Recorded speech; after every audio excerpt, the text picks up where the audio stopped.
Start करते हैं geography. Geography में हम लोग ने कल क्या पढ़ लिया था?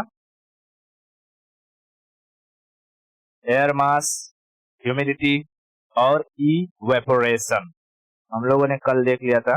Air mass, air mass, air mass, humidity, humidity and तीसरा हमने देख लिया था इवेपोरेशन, इवेपोरेशन। ठीक है, ये सारा का सारा कंसेप्ट एकदम क्लियर था, एयर मास, ह्यूमिडिटी और इवेपोरेशन। आज हम लोग समझते हैं कंडेंसेशन के बारे में। किसके बारे में? कंडेंसेशन। बड़ी मस्त चीज है कंडेंसेशन।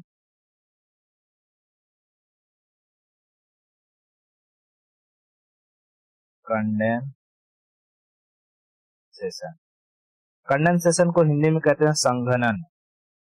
क्या कहते हैं? संघनन, संघनन। देख, कंडेंसेशन क्या होता है कि जब भी पहले पूछेगा कि कंडेंसेशन के लिए टेम्परेचर कम या ज्यादा, तो टेम्परेचर कम, रिक्वायर्ड टेम्परेचर कम, रिक्वायर्ड टेम्परेचर कम। ठीक है, लेस, लेस। ओके, इसमें क्या होते हैं? मॉलिक्यूल, जब टेम्परेचर कम होगा तो मॉलिक्यूल्स, किसी भी चीज के मॉलिक्यूल्स दूर दूर भागेंगे या पास पास आएंगे, तो मॉलिक्यूल पास पास आएंगे। मॉलिक्यूल्स एक दूसरे के पास आएंगे। ठीक है, क्लोज। ठीक है, पास पास आएंगे, मॉलिक्यूल्स पास पास आएंगे, दूर दूर नहीं जाएंगे। ठीक है, अब इसको मैं समझाता हूं कि देख, ये जो कंडेंसेशन है, ये अगर आसमान में ऊपर हो जाए तो क्या बनेगा, और वही कंडेंसेशन अगर जमीन पर हो जाए तो क्या बनेगा। ठीक है, ओके, अब समझ इसको आराम से। देख, जैसे मैं ये जमीन बना लेता हूँ थोड़ा सा, ये हमारा समुंदर है, ये हमारा पोखरा है और ये हमारा जमीन। ठीक है,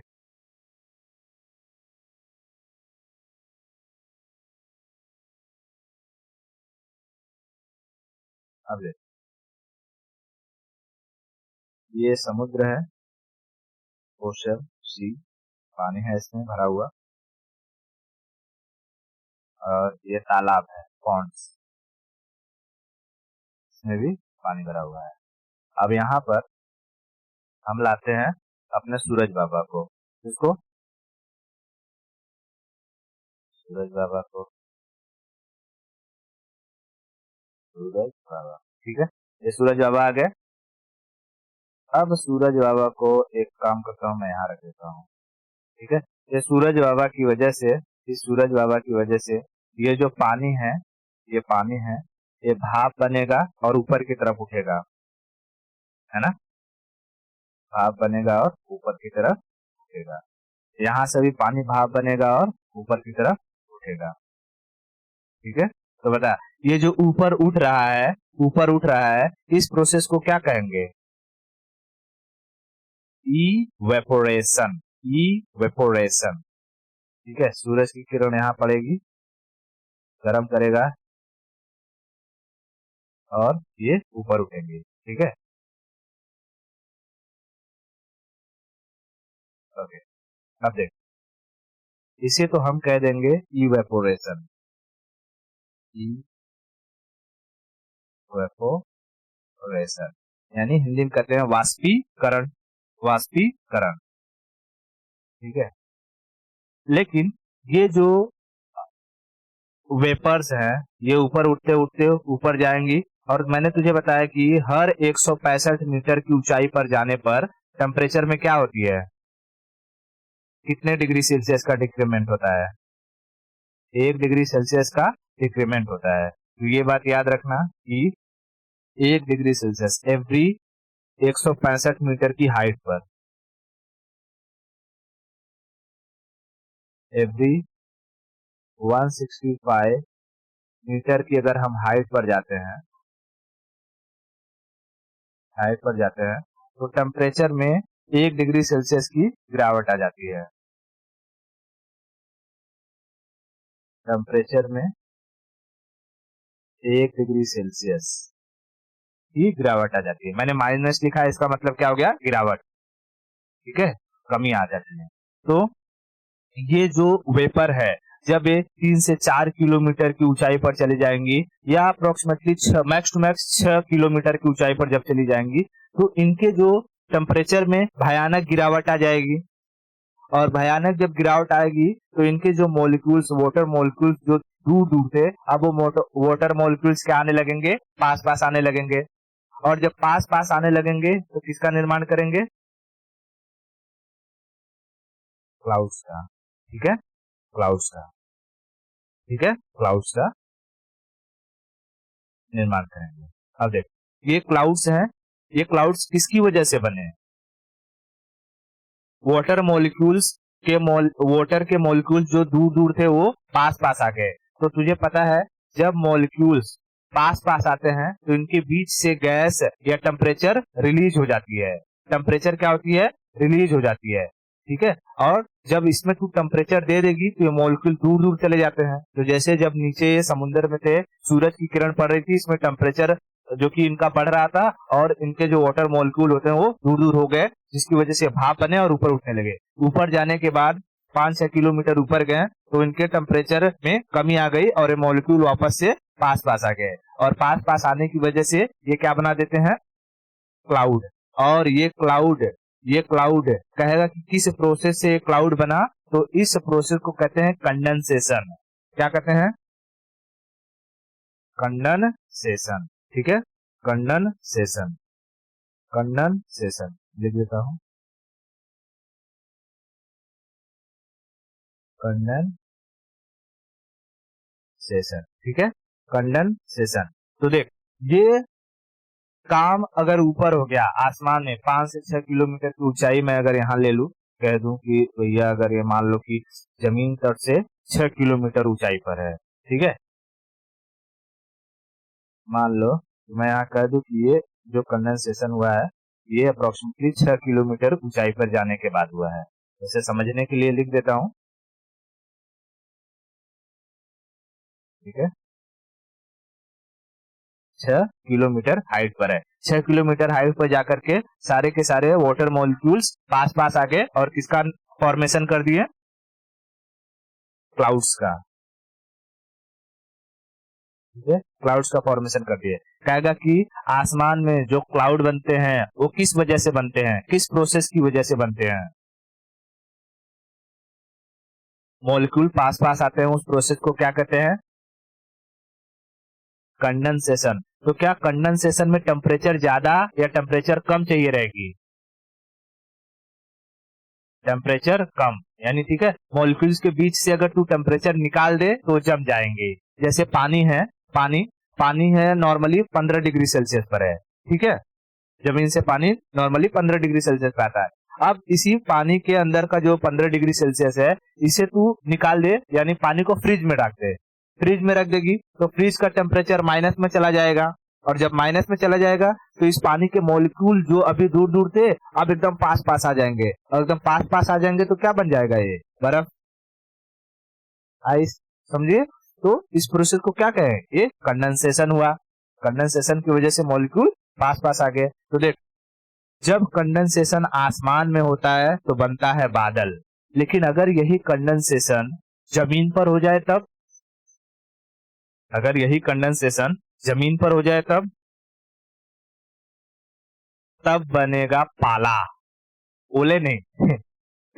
ओले, ओला जमीन पर थोड़ी होता, ओला तो बादल में से बरसता है ना, ओला गिरता है। ठीक है, ओला, हाँ, सेम सेम यही प्रोसेस है। अब देख, यही चीज जो ये क्लाउड बने हैं, ये क्लाउड समझ कहीं हाइटेड एरिया पर है, जैसे कि जम्मू कश्मीर वाला एरिया है, ऐसा एरिया जो इक्वेटर से बहुत दूर है। लैंड, ऐसा लैंड मास जो इक्वेटर से बहुत दूर है, जैसे कि तेरा जम्मू कश्मीर, अगर हम इंडिया की बात करें जम्मू कश्मीर वाला एरिया ले ले, तो जम्मू कश्मीर में जब बादल बनेंगे तो वो बादल का टेम्परेचर और कम हो जाएगा, मतलब कि वहां कंडेंसेशन में टेम्परेचर और नीचे चला जाएगा, और जब और नीचे चला जाएगा तो वहां बारिश के रूप में क्या गिरता है, बारिश के रूप में स्नो गिरता है। बात समझे? और यही अगर हम लोग थोड़ा इक्वेटर के पास वाले एरिया में देखेंगे तो वहां पर बारिश के रूप में पानी गिरने लगता है। ठीक है, क्योंकि जैसे ही ये क्लाउड आपस में और पास आते हैं तो ये क्या हो जाते हैं, टकराते हैं और मॉलिक्यूल पानी की तरह गिरने लगता है। अब इसको तुझे अगर देखना रहेगा कि किस तरीके से होता है ना, तो देख तू इसको ऐसे समझ, जब तू जब तू क्या करती होगी कि घर में होगी और कोई बॉटल होगा, ठीक है, घर में बॉटल होगा और इस बॉटल में तूने एकदम ठंडा ठंडा पानी भर के रखा है, ठीक है, ठंडा ठंडा पानी भर के, या तू पेप्सी लेकर आती है ना, पेप्सी कोला, तो देख पेप्सी वगैरह जब लेकर के आती है तो उसके बॉटल के ऊपर सब बूंदी बूंदी बूंदी बूंदी पानी जमा हो जाता है। ये पानी कहाँ से आता है? क्या ये बॉटल लीक कर रहा है? नहीं, हवाओं में जो मोल पानी है, अगर तुझे देखना है कि अच्छा हवाओं में पानी किस तरीके से होता है तो एक्सपेरिमेंट करके देखना, ऑब्जर्व करना और लोगों को बताना कि देखो हवा में पानी है। लोग बोलेंगे कहाँ पानी है, तो पेप्सी बोला जाओ, पेप्सी लेकर आओ, पेप्सी की बोतल ऐसे रखना और 2 मिनट बाद देखेगी तो बाहर ऐसे ऐसे पानी गिर जाएगा। तो ये पानी किस वजह से होता है कि हवाओं में जो पानी है उनका टेम्परेचर ज्यादा है और ये जो सरफेस एरिया है इस तेरे बॉटल का, वहां का टेम्परेचर कम है। तो जब ये पानी इस सरफेस से टकराता है तो क्या हो जाता है, इसका भी टेम्परेचर कम हो जाता है और इसके ऊपर टकराते ही ये पानी का फॉर्म ले लेता है। देख फिर से समझ, ठीक है, जैसे ये बॉटल है, इस बॉटल में तूने क्या भरा है, ठंडा पानी, ठीक है, इसका सरफेस एरिया ठंडा रहेगा गर्म रहेगा, ठंडा रहेगा, और बाहर जो हवा है, हवा में पानी है, ये पानी का टेम्परेचर क्या इसके टेम्परेचर से ज्यादा रहेगा या कम रहेगा? ज्यादा रहेगा। तो देख जब ये ज्यादा टेम्परेचर वाला चीज कम टेम्परेचर से आके टकराएगी, कम टेम्परेचर से आके टकराएगी तो ये क्या बन जाएगा, ये भी पानी बन जाएगा, ये पानी बन जाएगा। ठीक है, देख तू उसको ऐसे समझ, जब तू खाना बनाती है कढ़ाई में तो कढ़ाई से पानी ऊपर जाता है भाप बन के, और ऊपर रखी रहती है तू ढक्कन, ढक्कन का टेम्परेचर रहता है कम, और जब इससे टकराता है तो टकरा के यहाँ ऐसे ऐसे क्या बन जाता है, पूरा बूंदे बूंदे पानी। तो जब तू ढक्कन निकालती है तो ये पानी गिर जाते हैं धड़ाक से, है कि नहीं? तो जब भी जब भी ये वाटर वेपर किसी लो टेम्परेचर से जाकर टकराएंगी, ठीक है, यानी जब वाटर वेपर में क्या होगा, कंडेंसेशन होगा, कंडेंसेशन होगा तो किसका फॉर्म ले लेगी, पानी का। बात समझ में आ रहा है? हाँ, तो कंडेंसेशन, तू यहाँ पर जो तू खाना बना रही है इसमें पानी जम रहा है, ये भी एक कंडेंसेशन प्रोसेस है। तेरे पेप्सी के बोतल के ऊपर पानी जम जा रहा है, कंडेंसेशन प्रोसेस है। और सेम यही प्रोसेस से बारिश भी होता है, यही प्रोसेस से बारिश भी होता है। बादल रहते हैं, सारे के सारे बादल पहले दूर दूर रहेंगे, ठीक है, दूर दूर रहेंगे, उसके बाद धीरे धीरे धीरे धीरे इनका टेम्परेचर और डिक्रीज होता जाएगा, डिक्रीज होता जाएगा, ये एकदम पास आ जाएंगे, और जैसे ही पास आएंगे इनमें टक्कर होगी और वो पानी बन के नीचे गिरने लगेंगे। ये बादल पानी बन के क्या होने लगेंगे, नीचे गिरने लगेंगे, और जब सारा का सारा पानी गिर जाएगा तो बादल हट जाएंगे। तो क्या बादल कोई अलग चीज है?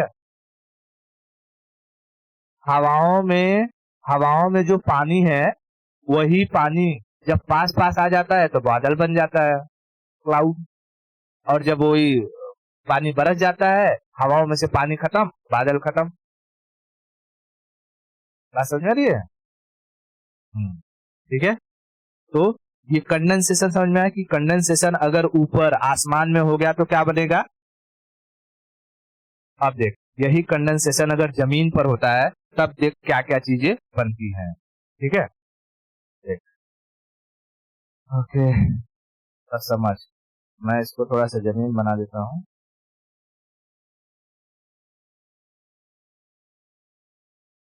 ये समझ ले जमीन है, ठीक है, जमीन है, और यहाँ पर मैं बना देता हूँ कोई घर वर।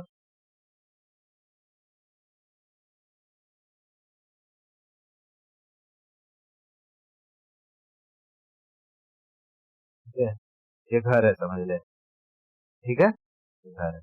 अब देख, अगर ठंडी के मौसम में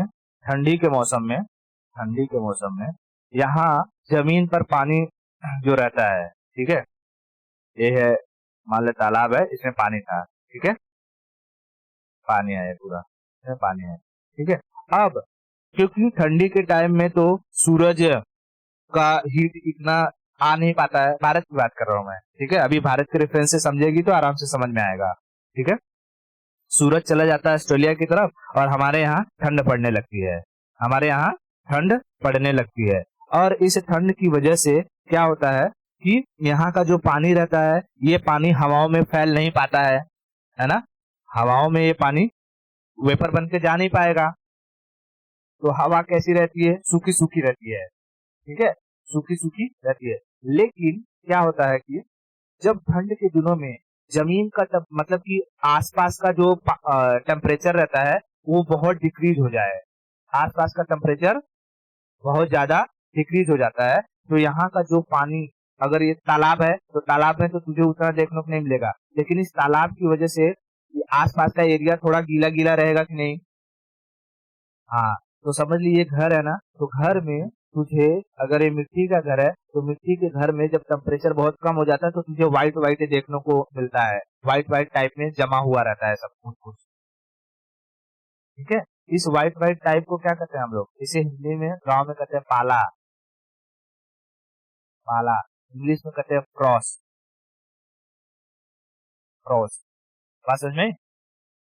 वो व्हाइट व्हाइट चीज क्या रहता है, काला रहता है, फ्रोस्ट है, फ्रोस्ट। अब यही चीज को अगर तू देखेगी कि जैसे जो ऐसे एरिया जो इक्वेटर से बहुत दूर है, जैसे कनाडा वगैरह हो गया, अमेरिका वगैरह, अमेरिका तो पास में आ जाता है, कनाडा वगैरह ले ले एरिया, रसिया वगैरह ले ले, चाइना वगैरह ले ले, ठीक है, तो वहां पर ठंडी के टाइम में पूरा का पूरा खेत वगैरह ही जम जाता है, ठीक है, पूरा का पूरा खेत क्या हो जाता है, जम जाता है। तो देख, जब पूरा का पूरा खेत ही जम जाए तो कुछ ऐसा दृश्य दिखने लगता है, ठीक है, कुछ ऐसा दृश्य दिखने लगता है। अब सोच, वहां ऐसा हो जा रहा है, यानी इसमें अगर कोई सब्जी वगैरह कोई लगाया रहेगा, खेती किया रहेगा, तो उसका फिर खेती पूरा बर्बाद हो जाएगा, है ना। और पाला की वजह से तूने देखा होगा लोगों की तो मौत हो जाती है, ठंडी जब बढ़ जाती है तो कई लोग ठंड की वजह से मर भी जाते हैं, बुढ़े लोग अक्सर मर जाते हैं। तूने नहीं सुना कई बार की ठंड से इतने लोगों की मौत हो गई, सुना है ना न्यूज में। तो अब सोच, आदमी जब नहीं सरवाइव कर पा रहे हैं तो ठंड की वजह से ये सारे के सारे जो सब्जियां हैं, जो क्रॉप्स हैं, वो सरवाइव कर पाएंगे नहीं, ठीक है। तो देख देख, यही चीज अगर गांव में होती है जैसे हमारे इंडिया में, तो भारत में ठंडी के टाइम में कौन सा खेती की जाती है,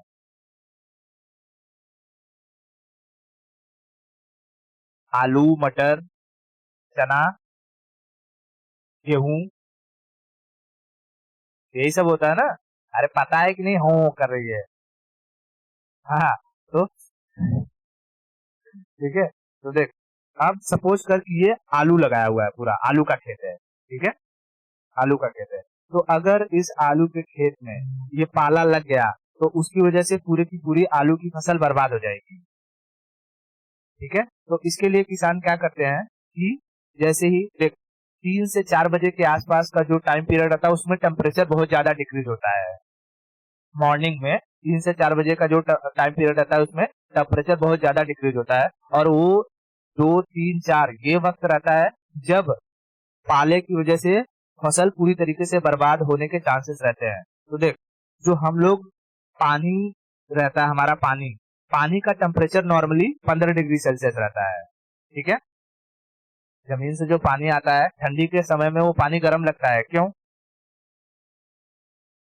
क्योंकि उस पानी का टेम्परेचर 15 डिग्री सेल्सियस रहता है और हमारे आसपास का टेम्परेचर 15 से कम चला जाता है, तो जाहिर सी बात है भाई, अगर आसपास का टेम्परेचर 10 डिग्री भी हो गया तो ये पानी हमें गर्म लगेगा, है ना। तो देख, किसान क्या करते हैं, इसमें पानी भर देते हैं, इसमें क्या भर देंगे, पानी।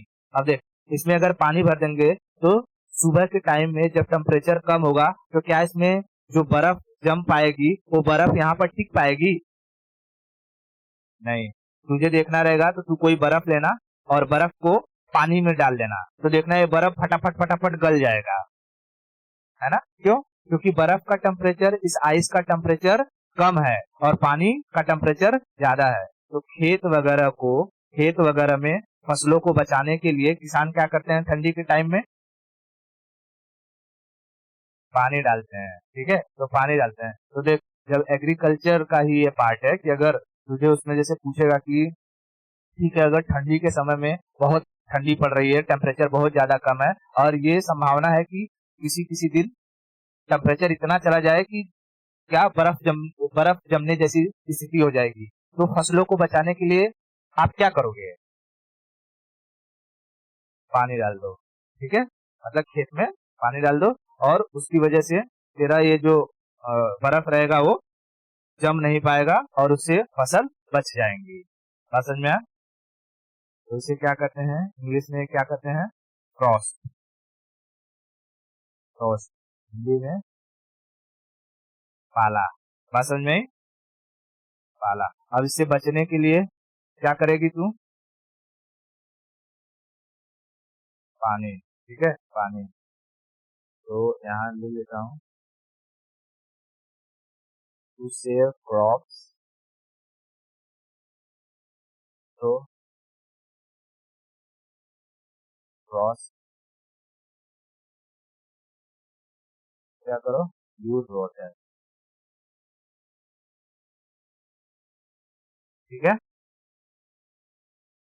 क्या समझ में आ गया? हाँ, यहाँ पे मैं ले लेता हूँ आलू की खेती है, इसकी खेती है आलू।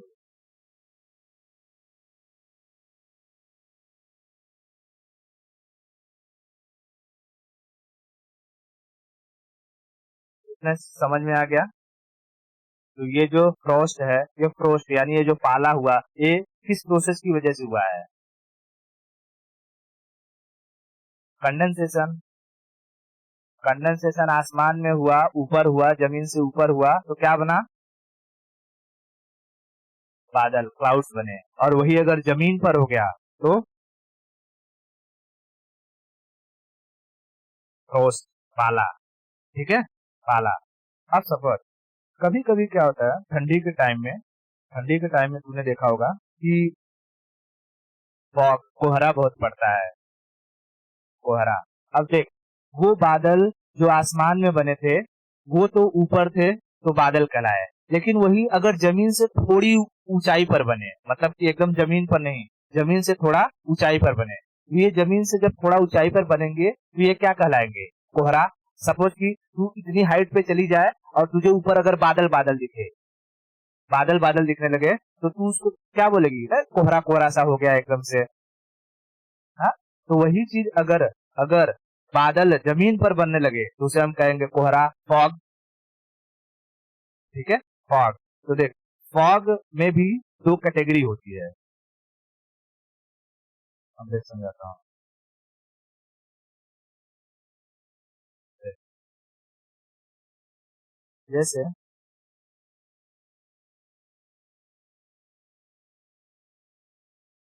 ये दो पिक्चर मैंने यहाँ लगाया है, ठीक है।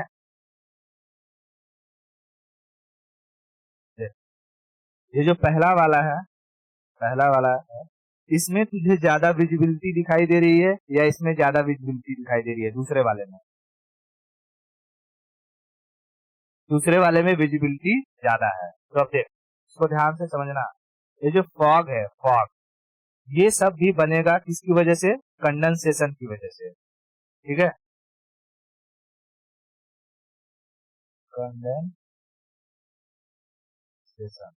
ठीक है, ये जो पहला है इसे हम कहते हैं फॉग, कुहरा। कुहरा। और ये जो है इसे कहते हैं मिस्ट, मिस्ट, कुहासा। कुहासा। अब देख समझ, कुहरा और कुहासा में क्या फर्क होता है, ठीक है।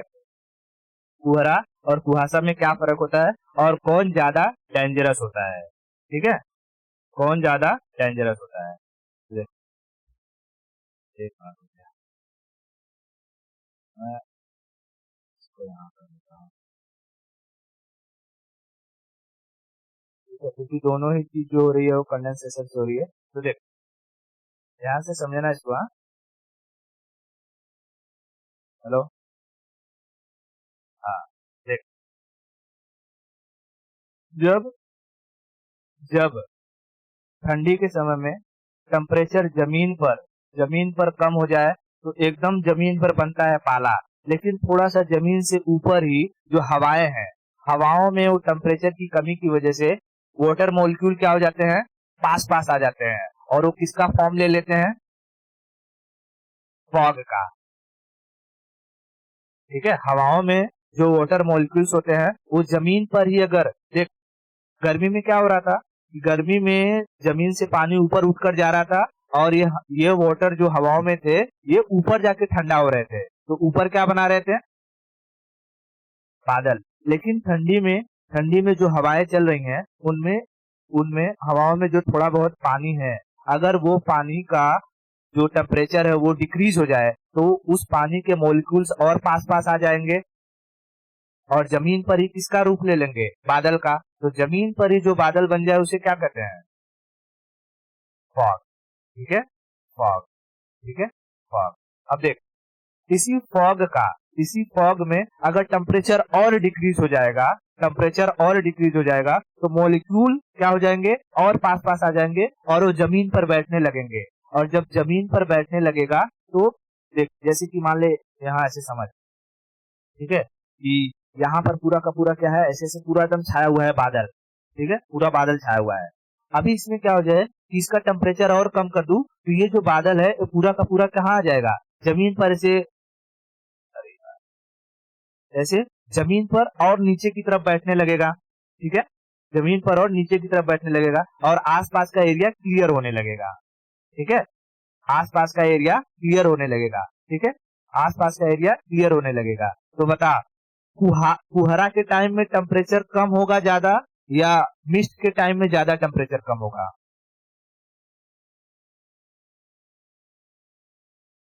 कुहरे के टाइम में टेम्परेचर मिस्ट से ज्यादा रहता है, ठीक है। हाँ, तो मैं पूछा टेम्परेचर कम किसमें रहेगा, कुहासा में, ये जो मिस्ट है ना, मिस्ट में टेम्परेचर ज्यादा कम रहता है और फॉग में टेम्परेचर थोड़ा सा मिस्ट की अपेक्षा ज्यादा ही रहता है।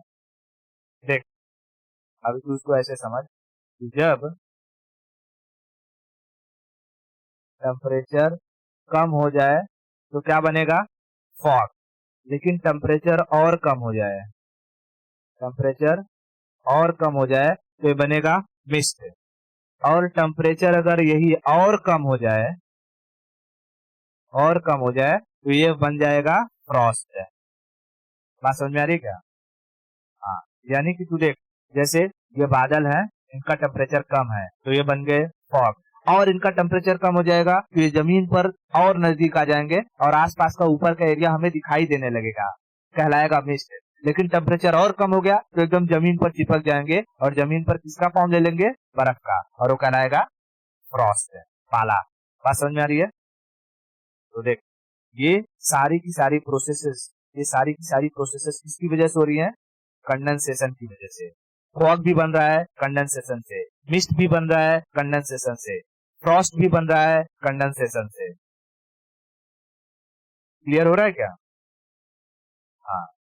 तो देख यहाँ पर ध्यान रखने वाली बात क्या है कि इसमें टेम्परेचर किसका, मतलब कि कब टेम्परेचर ज्यादा रहेगा या कब टेम्परेचर कम रहेगा। देख मैं इसको लिख देता हूँ आराम से। एक नंबर, अगर टेम्परेचर कम है, एक खूटी मतलब थोड़ा कम, तो ये बनेगा फॉग, फ्रॉग नहीं फॉग। अगर टेम्परेचर और कम हो गया दो खूटी तो ये बनेगा मिस्ट, ठीक है। अगर टेम्परेचर और कम हो गया 3 खूटी,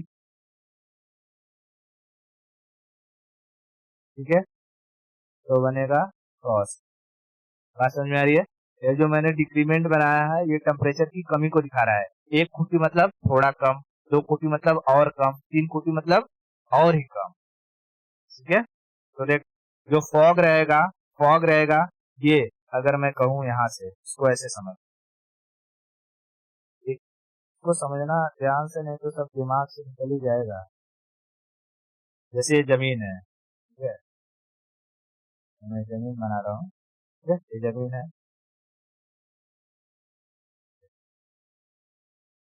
जमीन है। इस जमीन पर ठंडी के टाइम में जब टेम्परेचर कम हो गया, ठीक है, ठीक है, ये है, ये क्या बन गया है हमारा फॉग, ठीक है, फॉग बना है। और ये पूरी तरीके से एकदम धुंध की तरह छाया रहता है, इसमें हमें कुछ भी दिखाई नहीं देता है। लेकिन जब टेम्परेचर और कम होगा तो यही जो मॉलिक्यूल है और पास पास आ जाएंगे, और पास पास आ जाएंगे, ठीक है, और ये जमीन के नजदीक आ जाएंगे, तो हमें ऊपर से जमीन मतलब कि क्लियर दिखाई देने लगेगा, आसपास का एरिया, ठीक है, इधर का एरिया क्लियर दिखाई देने लगेगा। हाँ, तो कहलाएगा मिस्ट। और लेकिन जब टेम्परेचर और कम हो जाएगा तो ये एकदम से ही जमीन पर आ जाएंगे, और ये क्या कहलाएंगे, फ्रॉस्ट, पाला, ठीक है। तो फ्रॉस्ट में तो तुझे एकदम क्लियर जमीन दिखाई देने लगेगा, है ना। तो देख, कहेगा कि बताओ, जैसे मैं, ये है जमीन, मैं ऐसे कर देता हूँ,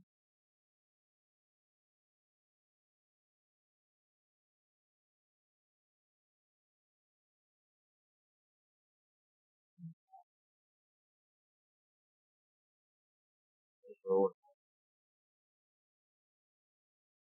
कहेगा कि सबसे ज्यादा खतरनाक कौन होता है, फ्रॉस्ट, फॉग या मिस्ट।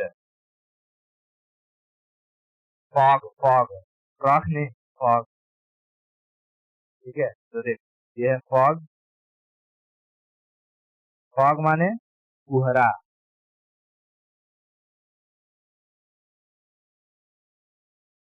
कुहरा। और मिस्ट, मिस्ट माने कुहासा, कुहासा। और फ्रॉस्ट, फ्रॉस्ट माने पाला। बात समझ में आई? फ्रॉस्ट माने पाला। तो बता, सबसे ज्यादा डेंजरस कौन होगा, दुर्घटना सबसे ज्यादा किसमें होगी, फॉग में। तो मैं यहाँ लिख सकता हूँ, ये जो फॉग होता है ये डेंजरस होता है, इसी में लोग गाड़ियों से आकर के ठोक देते हैं,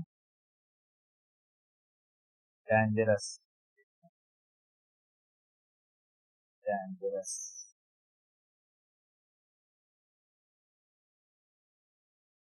डेंजरस, ठीक है, डेंजरस।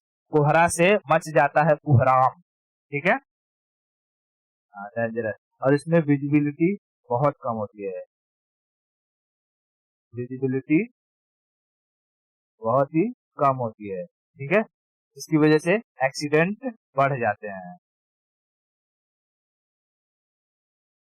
एक्सीडेंट बढ़ जाते हैं, ठीक है, एक्सीडेंट बढ़ जाते हैं, ठीक है। दूसरी चीज, जो मिस्ट होता है, मिस्ट में विजिबिलिटी ज्यादा होती है, विजिबिलिटी ज्यादा होती है, ठीक है, मतलब कि मैं कम की जगह, जैसे इसमें 3 खूटी बनाया तो 1 खूटी बना दूं चलेगा ना। हाँ, visibility as compare to fog ज्यादा होती है। इसमें टेम्परेचर ज्यादा कम होता है, वो तो पहले बता दिया हूँ, ठीक है, इसमें टेम्परेचर ज्यादा कम होता है, और इसमें एक्सीडेंट की जो संभावना होती है, पॉसिबिलिटी होती है, वो कम होती है, ठीक है,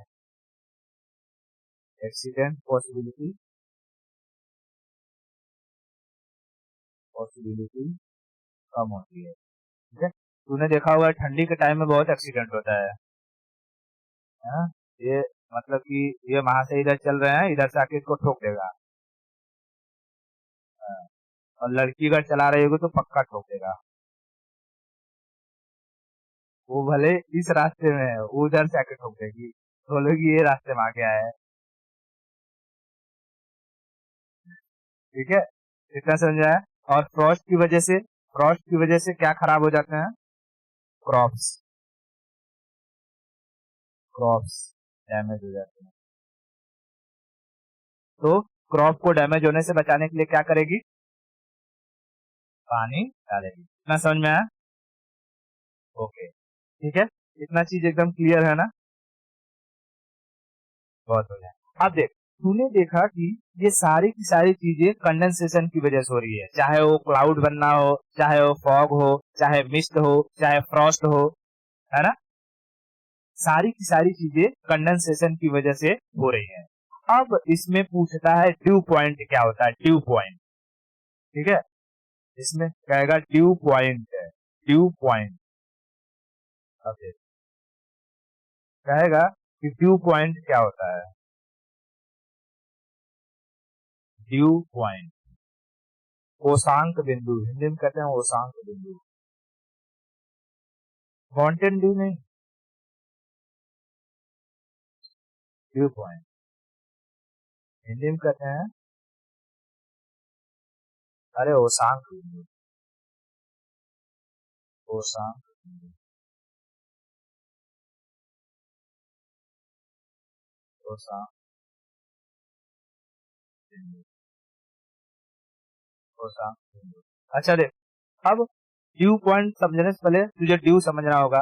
ड्यू, तूने जो है ठंडी के टाइम में, ठंडी के टाइम में सुबह सुबह देखा होगा घास पर जो कि अ, एक बूंद बूंद सी फैली रहती है, ठीक है, तो वो उस बूंद बूंद को क्या कहते हैं? उसको कहते हैं ड्यू। ड्यू मतलब ओस, ठीक है, ड्यू, ड्यू का मतलब होता है ओस। ये क्या है?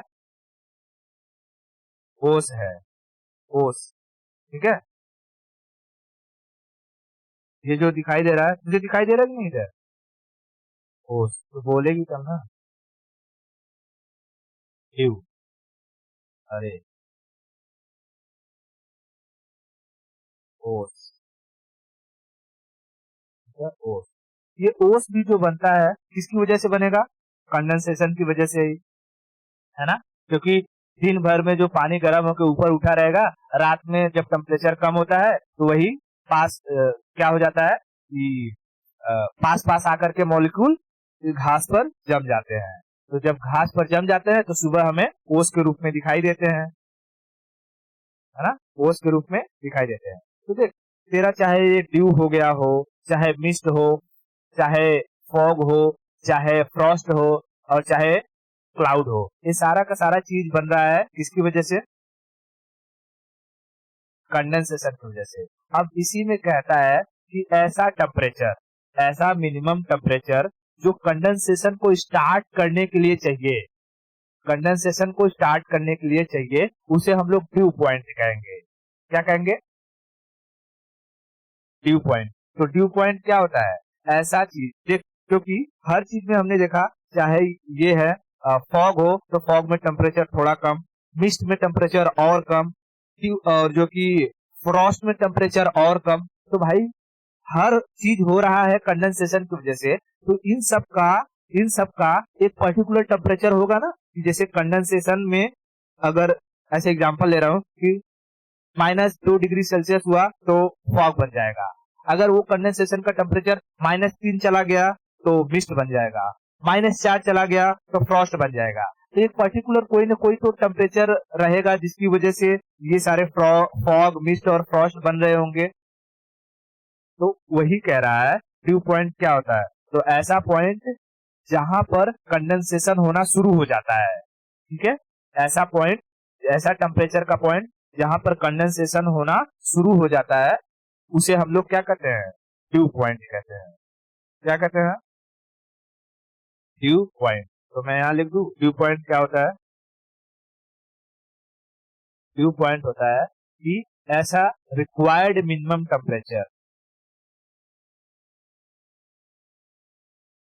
Required minimum temperature to start condensation. To start condensation क्या कहलाएगा? अबे ड्यू पॉइंट, ड्यू पॉइंट, ठीक है। Required minimum temperature to start condensation known as dew point, dew point, ठीक है। अब देख इसमें कंडीशन क्या रहती है कि अगर अगर किसी चीज का मतलब कि जब ड्यू पॉइंट 0 डिग्री सेल्सियस से अगर कम हो जाए, ठीक है, मैं यहां लिखता हूं if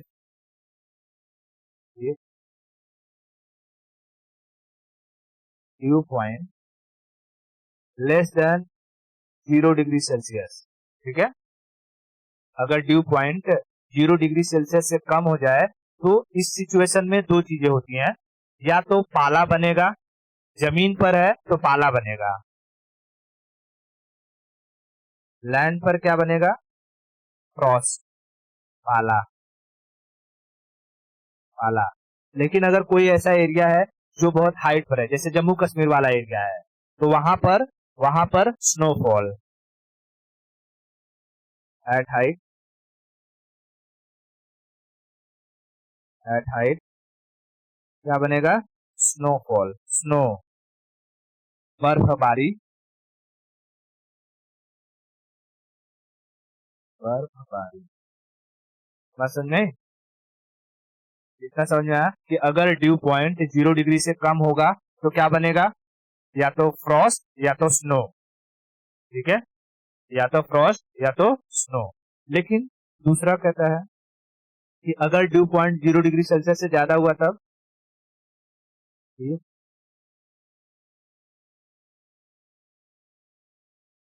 due point greater than 0 degree Celsius, तब क्या बनेगा? तो बनेगा,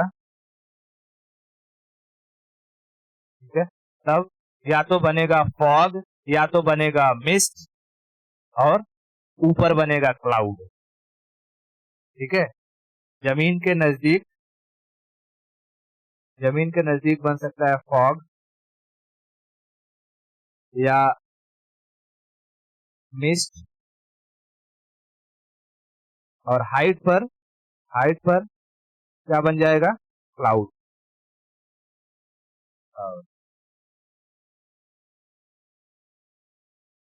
एट हाइट पर क्लाउड बनेगा और जमीन पर मिस्ट या फॉग बनेगा। इतना क्लियर है? ध्यान से बताना, ड्यू पॉइंट क्लियर है कि नहीं क्लियर है? एकदम कोई दिक्कत नहीं है ना? बहुत बढ़िया, ठीक है। अब देख, अब देख आराम से समझ। अब देख, जो ऐसा एरिया होता है, ऐसा एरिया जहां पर जो है हाइट इक्वेटर से भी दूरी है और वहां पर कंडेंसेशन भी हो रहा हो, तो वहां पर क्या होने लगता है? बर्फबारी होने लगती है, ठीक है। कंडेंसेशन हो रहा हो, ठीक है, तो वहां पर होने लगती है बर्फबारी। अभी देख समझाता हूँ तेरे को। जैसे कि मान ले ये इक्वेटर है, मैं ये सब खींच देता हूँ और ये समझा देता हूँ कि ये मैंने इक्वेटर खींच दिया है, ठीक है। क्या खींच दिया है? इक्वेटर। और इसी इक्वेटर से दूर पर हम लोग जमीन को थोड़ा सा इक्वेटर से दूर बना लेते हैं, ठीक है। मान ले यहाँ पर ये हमारा जमीन है, इक्वेटर से दूर है, इक्वेटर से दूर है, तो यहाँ पर जो है सूरज की किरणें क्या सीधा जाएंगी? तिरछे जाएंगी। तो आप कब कैंसर से भी मान ले दूर है, मान ले कि ये जम्मू कश्मीर वाला एरिया है, ठीक है। JNK का समझा देता हूँ, JNK वाला एरिया है। तो बता, यहाँ पर जब कंडेंसेशन होगा, यहाँ पर जब कंडेंसेशन होगा तो यहाँ के जो घर रहेंगे, घर का स्ट्रक्चर किस तरीके से बनाया जाएगा कि वो लोग कंडेंसेशन के टाइम होने वाली बर्फबारी से बच सके। तो यहाँ घर का स्ट्रक्चर कुछ इस तरीके से होगा कि नहीं होगा, है ना, इस तरीके से होगा। ठीक है, ताकि बर्फ जब गिरे तो ये क्या हो जाए, स्लिप करके नीचे आ जाए, नीचे आ जाए। और यहाँ पर जो पेड़ पौधे रहेंगे उन पेड़ पौधों का स्ट्रक्चर भी कुछ ऐसे होगा कि नहीं होगा, ऐसे।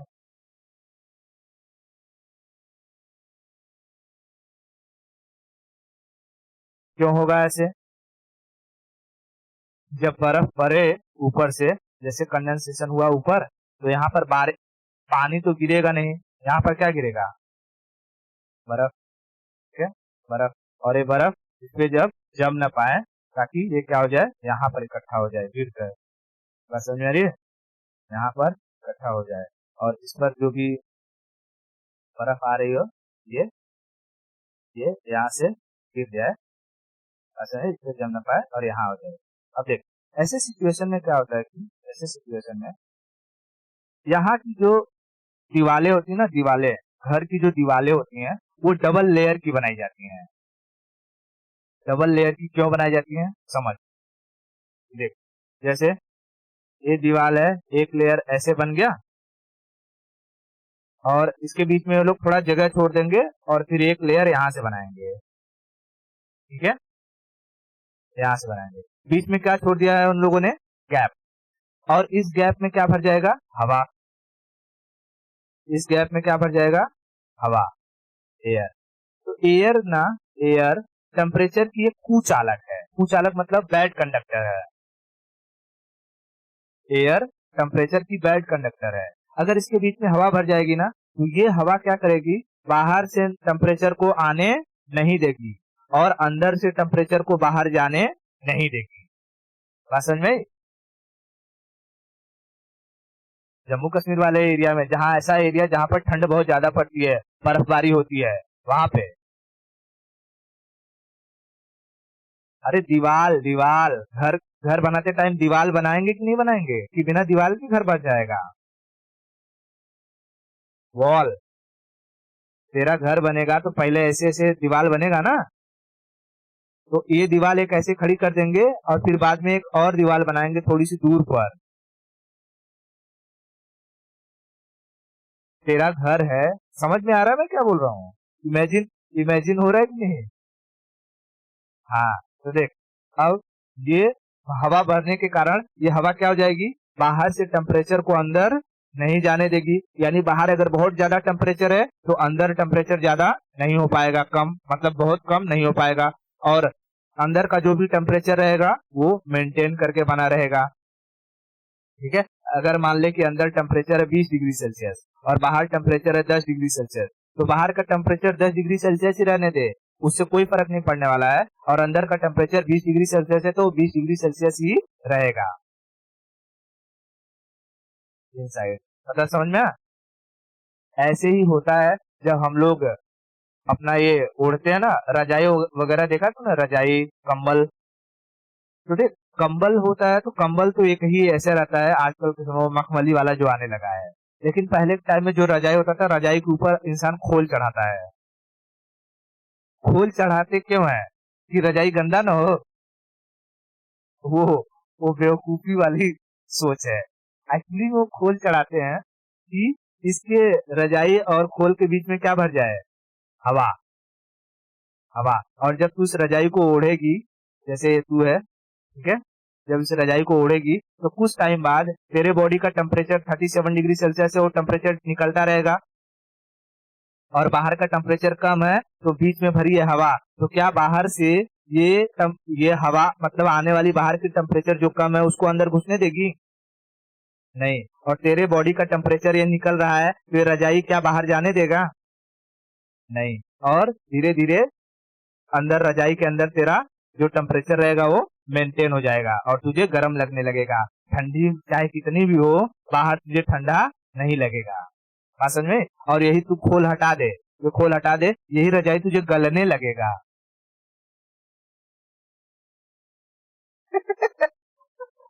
तो इतने साल से तूने पढ़ाई कहाँ करी। अबे बेवकूफ, मैंने बताया था ना तुझे कि जब वैदिक पीरियड चल रहा था तो हर एक चीज को इतना सिस्टमेटिक डाला गया था कि इंसान उसके पीछे की साइंस को नहीं जानता था, लेकिन वो हो रही थी एक्चुअली में साइंस की वजह से। हाँ, तो क्या घर वालों को पता था ये सब चीजें? अब तो तेरी नानी पढ़ी लिखी थी, तब उनको कैसे पता रहेगा? हाँ, अब तू पढ़ी लिखी है तो अब तू बता सकती है। तो ये चीज समझ में आ रहा है कि किस तरीके से फिजिक्स हर जगह काम कर, अरे ये ज्योग्राफी किस तरीके से काम करता है। तो तुझे सारा कंडेंसेशन, इवेपोरेशन सब कुछ समझ में आ गया? ठीक है, यहाँ पे हमारा जो कंडेंसेशन वाला सेक्शन है वो पूरी तरीके से खत्म होता है। ठीक है, आगे की स्टोरी हम लोग नेक्स्ट लेक्चर में देखेंगे।